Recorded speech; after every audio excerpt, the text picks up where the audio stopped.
शेखीबाज मक्खी। शेखीबाज का मतलब होता है बड़ा चढ़ा कर कहना, और मक्खी का मतलब मक्खी। एक था जंगल, उस जंगल में एक शेर भोजन करके आराम कर रहा था। इतने में एक मक्खी उड़ती उड़ती वहाँ आ पहुँची। शेर ने 2-3 दिनों से स्नान नहीं किया था, इसलिए मक्खी शेर के कान के एकदम पास भिन भिन करने लगी। एक जंगल था, उस जंगल में एक शेर रहता था। वो शेर है वो भोजन करके आराम कर रहा था। तो उस आराम के वक्त वहाँ पे एक मक्खी उड़ती उड़ती आ जाती है। तो शेर ने 2-3 दिन से स्नान नहीं किया था, तो मक्खी उसके कान के एकदम पास आकर भिन भिन करने लगी। शेर को बहुत मुश्किल से नींद आई थी। उसने पंजा उठाया, मक्खी उड़ गई, लेकिन फिर से शेर के कान के पास बीन बीन शुरू हो गई। अब शेर को गुस्सा आ गया। वो मक्खी है वो शेर को परेशान कर रही थी। वह दहाड़ा, अरे मक्खी दूर हट वरना तुझे अभी जान से मार डालूंगा। ये शेर ने कहा मक्खी को कि मक्खी तू दूर हट जा वरना मैं तुम्हें मार डालूंगा। मक्खी ने धीरे से कहा, छी छी, जंगल के राजा के मुंह से ऐसी भाषा कभी शोभा नहीं देती। कि इस तरह से तुम कह रहे हो कि मैं तुम्हें जान से मार दूंगा, ये जंगल के राजा को शोभा नहीं देता। इस तरह से वो कहती है मक्खी। शेर का गुस्सा बढ़ गया। उसने कहा, एक तो मुझे सोने नहीं देती, ऊपर से मेरे सामने जवाब देती है, चुप हो जा वरना अभी। शेर को और ज़्यादा गुस्सा आ जाता है। कहती है कि मैं तुम्हें कह रहा हूँ कि मैं तुम्हें जान से मार दूंगा, फिर तुम्हें इस तरह से जवाब दे रही हो। एक तो तुम मुझे सोने नहीं दे रही हो, मुझे परेशान कर रही हो। मक्खी बोली, वरना क्या कर लोगे? मैं क्या तुमसे डर जाऊंगी? मैं तो तुमसे भी लड़ सकती हूँ, हिम्मत है तो आ जाओ। मक्खी ने कहा कि मैं तुमसे डरती नहीं हूँ, मैं तुमसे लड़ सकती हूँ, मेरे में इतनी हिम्मत है कि मैं तुमसे लड़ लूँ।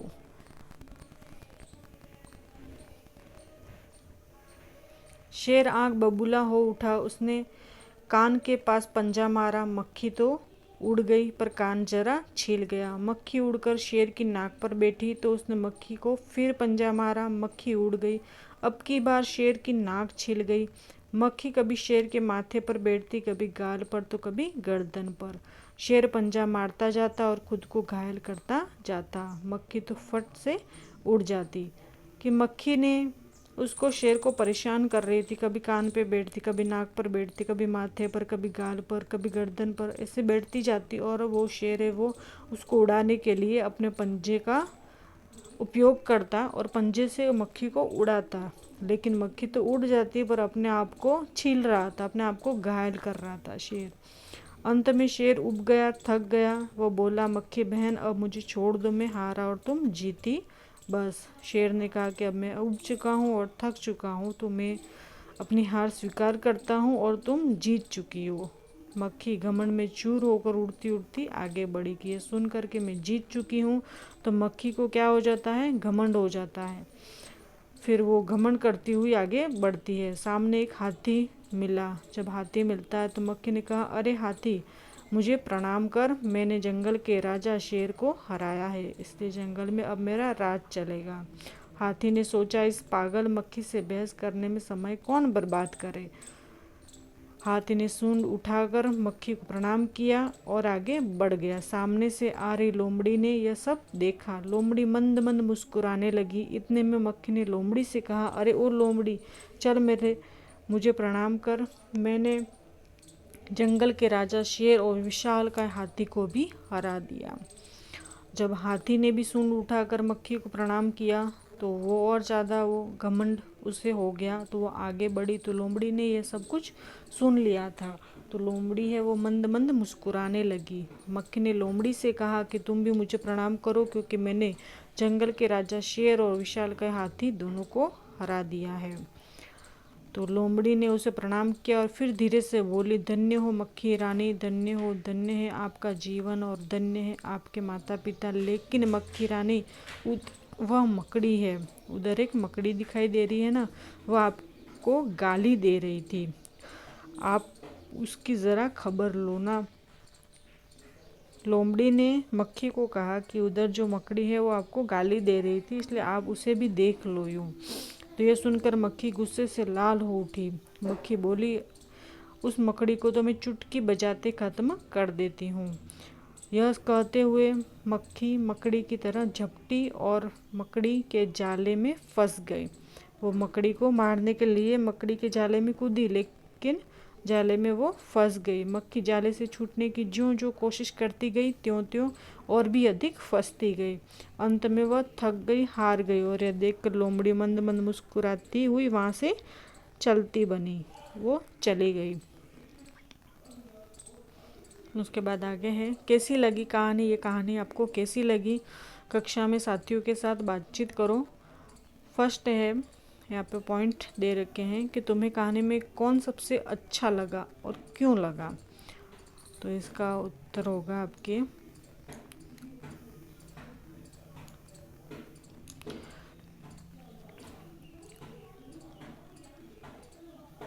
कि हमें कहानी में सबसे अच्छी लोमड़ी लगी, क्योंकि उसने बड़ी समझदारी से घमंडी मक्खी को मकड़ी के जाल में फंसाकर मार दिया और सबको बचा लिया, इसलिए। उसके बाद है, मक्खी मकड़ी के जाल में फंस गई थी, फिर क्या हुआ होगा, कहानी आगे बढ़ाओ। तो मक्खी मकड़ी की को पकड़ने जब उसके जाल में घुसी तो वहाँ फंस गई। उसने जाल से निकलने की बहुत कोशिश की, परंतु जितनी कोशिश करती उतना ही फंसती जाती। इस तरह से उसका घमंड चूर चूर हो गया और आखिर में वह मर गई। इस तरह से कहानी आगे बढ़ेगी कि वो अंत में जाल से तो निकल नहीं पाएगी, तो वो वहाँ पे मर गई होगी और उसका घमंड भी चूर चूर हो गया होगा। अगर कहानी का नाम मक्खी को ध्यान में रख कर लोमड़ी और शेर को ध्यान में रखकर लिखा जाता तो उसके क्या क्या नाम हो सकते थे। तो उत्तर है कि यदि लोमड़ी को ध्यान में रखकर कहानी का नाम दिया जाता तो लोमड़ी चतुर लोमड़ी होता। यदि शेर को ध्यान में रखकर कहानी का नाम दिया जाता तो मूर्ख शेर होता। कहानी का नाम आपको डिसाइड करना है। अब तुम कहानी के लिए एक और नया शीर्षक सोचो। यह शीर्षक कहानी के किसी पात्र पर नहीं होना चाहिए, कहानी की किसी घटना के बारे में शीर्षक हो सकता है। तो कहानी का अन्य शीर्षक है, घमंडी का सिर नीचा, जैसी करनी वैसी भरनी हो सकता है। यह शीर्षक हो सकता है इसका। उसके बाद आगे प्रश्न है, मक्खी ने जब शेर को जगाया तो वह आंख बबूला हो गया। तुम्हें जब कोई गहरी नींद से जगाता है तो तुम क्या करते हो? तो उसका उत्तर है कि जब हमें कोई गहरी नींद से जगाता है तो हम गुस्सा नहीं करते, बल्कि उसे कहते हैं कि हमें सोने दो, नींद आ रही है, या अभी थोड़ी देर में उठते हैं। इस तरह से हम उन्हें जवाब देंगे। सेकंड प्रश्न है, मक्खी उड़ाते उड़ाते शेर उब गया था, तुम क्या करते करते उब जाते हो? तो उत्तर है, हम खाली बैठे बैठे उब जाते हैं, कभी कभी बहुत देर तक पढ़ते पढ़ते उब जाते हैं, कई बार बहुत देर तक खेलते खेलते भी उब जाते हैं, ज़्यादा टीवी देखते भी उब जाते हैं। उसके बाद थर्ड प्रश्न है, मान लो तुम शेर हो, मक्खी ने तुम्हारे साथ जो कुछ भी किया वो लोमड़ी को बताओ। अब आपको क्या करना है, तुम शेर हो और मक्खी ने तुम्हारे साथ जो किया वो आपको लोमड़ी को बताना है।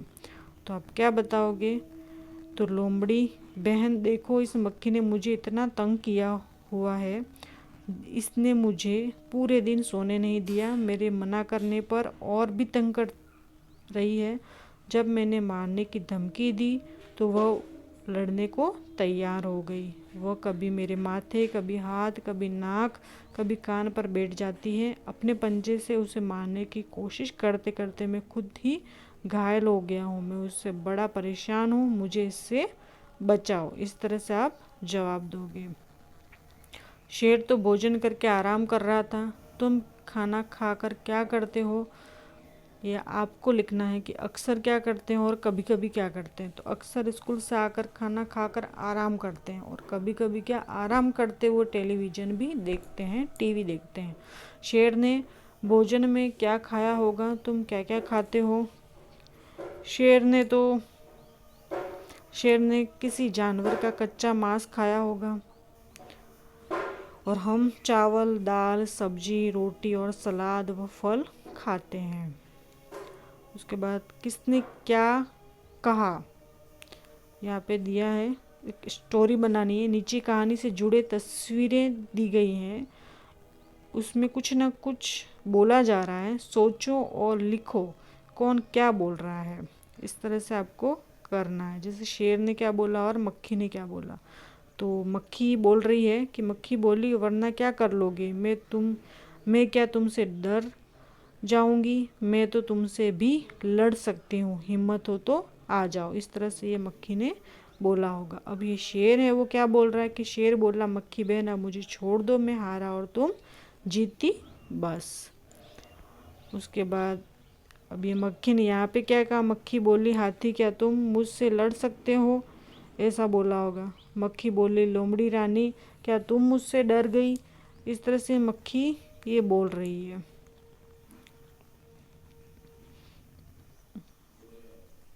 उसके बाद ये लोमड़ी जब उसने इसके अंदर फंसा दिया, स्पाइडर मकड़ी के जाल में फंसा दिया, तब वो क्या बोल रही है, मक्खी बोली, हाथी क्या तुम मुझसे लड़ सकते हो।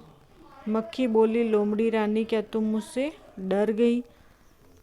उसके बाद लोमड़ी बोली, मक्खी रानी उधर वह मकड़ी दिखाई दे रही है ना, वह आपको गाली दे रही थी, उसकी ज़रा खबर ले लो ना। इस तरह से होगा। फिर क्या है, कौन क्या है, कहानी में कौन क्या है, कहानी के हिसाब से बताओ। घमंडी कौन था, तो मक्खी घमंडी थी। चतुर कौन था, हाथी। समझदार कौन था, हाथी। डरपोक कौन था, शेर। सबसे चतुर कौन था, तो लोमड़ी। और आलसी कौन था, तो शेर था, शेर आलसी था। उसके बाद चुटकी बजाते ही, चुटकी बजाने का मतलब होता है बहुत जल्दी कर लेना। तुम कौन कौन से काम चुटकी बजाते ही कर लेते हो, बताओ कि तुम कौन कौन से काम चुटकी बजाकर करते हो। तो यहाँ पे उत्तर होगा कि मैं कंघा करना, जूते पहनना, दूध पीना, आइसक्रीम खाना आदि काम चुटकी बजाते ही पूरे कर लेता हूँ। उसके बाद है, अब तुम अपनी एक टोली बनाओ, उनमें से एक लीडर बनेगा, वह बाकी बच्चों को करने के लिए कहेगा। वह बाकी बच्चों को करने के लिए काम देगा, जिसे चुटकी बजाते ही करना होगा। जैसे बाहर से 5 पत्तियां लाओ और उनके नाम बताओ, या शेखी बाज मक्खी के पात्रों के नाम बताओ। जो सबसे जल्दी कर ले वह लीडर बने। अब इसमें क्या करना है, रास्ता ढूंढो, आपको रास्ता ढूंढना है। यह मकड़ी उस रास्ते से जाना चाहती है जिस पर चलकर सबसे ज़्यादा जाले मिले। अंदर जाने के लिए 1, 2, 3, 4 और 5 में से कौन सा रास्ता होगा, वो आपको खुद करना है। उसके बाद है भाषा की बात। भाषा की बात, इन वाक्यों को अपने ढंग से लिखकर बताओ। शेर आँख बबूला हो उठा, उसकी ज़रा खबर लो ना, उस मकड़ी को तो मैं चुटकी बजाती ख़त्म कर देती हूँ। जंगल के राजा के मुंह से ऐसी भाषा कभी शोभा देती है। ये आपको खुद करना है। उसके बाद उड़ते मंडराते, ये करना है, उड़ते मंडराते। इनके पास तुमने अक्सर कभी किन किन को उड़ते मंडराते देखा है, जलते बल्ब के पास जब लाइट लगाते हैं उसके पास मच्छर और छिपकली होती है। खेतों में टिड्डियाँ और मच्छर होते हैं। इकट्ठे पानी के ऊपर मच्छर और मक्खियाँ भिनभिनाती हैं। फूलों पर भंवरे और तितलियाँ होती हैं। कचरे के ढेर पर मच्छर और मक्खियाँ होती हैं। हलवाई की मिठाइयों पर मक्खियाँ और मधुमक्खियाँ होती हैं। कौन है शेखीबाज, क्या तुम किसी शेखीबाज को जानते हो, कौन है वह किस चीज़ के बारे में शेखी बगाड़ता है, मतलब बढ़ चढ़कर बातें करता है। आपके कोई फ्रेंड हो, कोई सहेली हो तो आप बता सकते हैं।